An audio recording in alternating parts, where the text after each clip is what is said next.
Hey lovelies, and welcome to part 3 of my wash day series for damaged natural hair. If you haven't seen the 2 parts, go check them out now. This part is going to be all about bentonite clay and its amazing healing properties for all kinds of hair as well as damaged hair.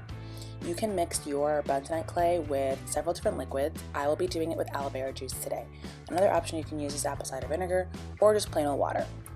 That all depend on the consistency and the different properties that you want to use in your clay wash. But you will need a liquid to take this clay from the original powder form into a consistent mixture that you can apply directly to your hair. So I am generous with my clay. I like to toss a whole bunch in there because I did get this very large bottle for a reason, but you don't need to use this much if you don't want to. And then I just go ahead and start adding the aloe vera juice, and I add and mix and add and mix. And I do this over and over until I get into the consistency that I want and I get all the clay chunks to be dissolved.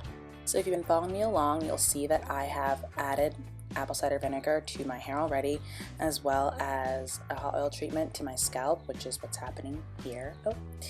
Basically, my hair is prepped to be washed, and I have done a pre-condition as for my scalp with the hot oil treatment. Check out my other videos if you haven't already. But what I'm going to do is basically resection off my hair and make sure that the sections are formed enough to get out of the way, because I don't want anything to be messier than it needs to be with the application of the clay.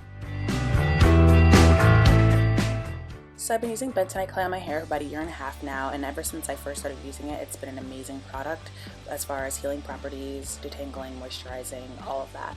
And so it's best to add it on damp hair, and if you guys are watching, you will know that my hair is a little bit damp from the apple cider vinegar.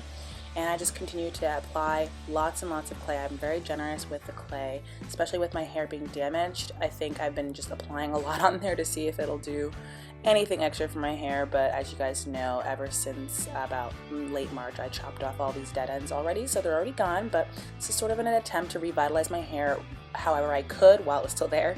And so the application process is actually really simple, guys. All you have to do is just keep adding the clay to your hair, and what you want to do is just run your fingers through your hair, roots to tips, tips to roots, whatever works for you, but you just want to make sure you coat every strand.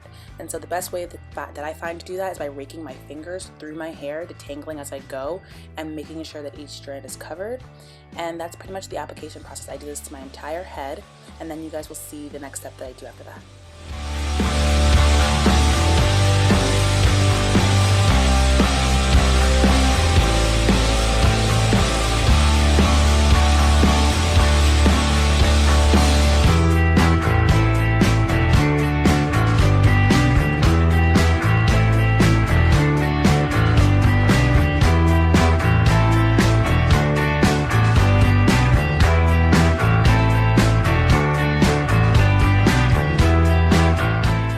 Just a reference for everybody, these straight pieces you see in the front here are now the ends of my natural hair, and basically they are pretty straight and the damage doesn't ever go away. So you guys should know that none of these efforts really end heat damage or anything like that. It's sort of just to do what you can in the meantime, like damage control basically.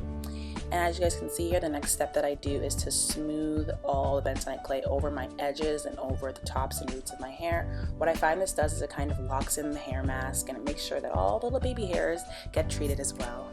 So I usually keep the mask in for about 20 to 30 minutes or however long it takes for my hair to get mostly dry. You don't want it to be flaking off and completely powder dry, but you do want it to be kind of dry, and that allows you to know that the hair has soaked up the most of the product. And so I just separate out the hair from the pigtail, and I allow the warm water to run over my hair. So what you'll really want to be really patient and thorough at this step. There have been times where I found myself outside of the shower attempting to style with me finding clay on my scalp after the fact because I wasn't thorough enough.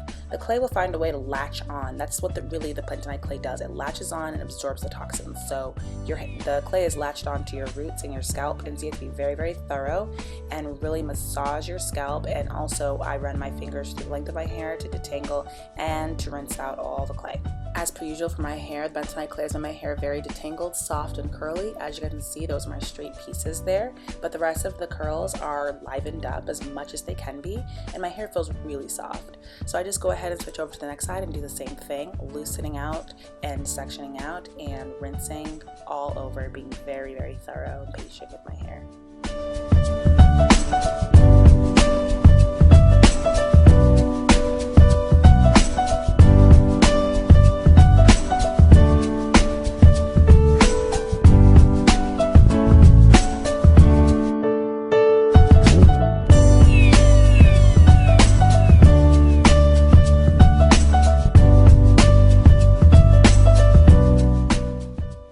just a close-up of how I try to be extremely thorough with the roots while not being too rough or damaging to my hair, just making sure I get right in the roots.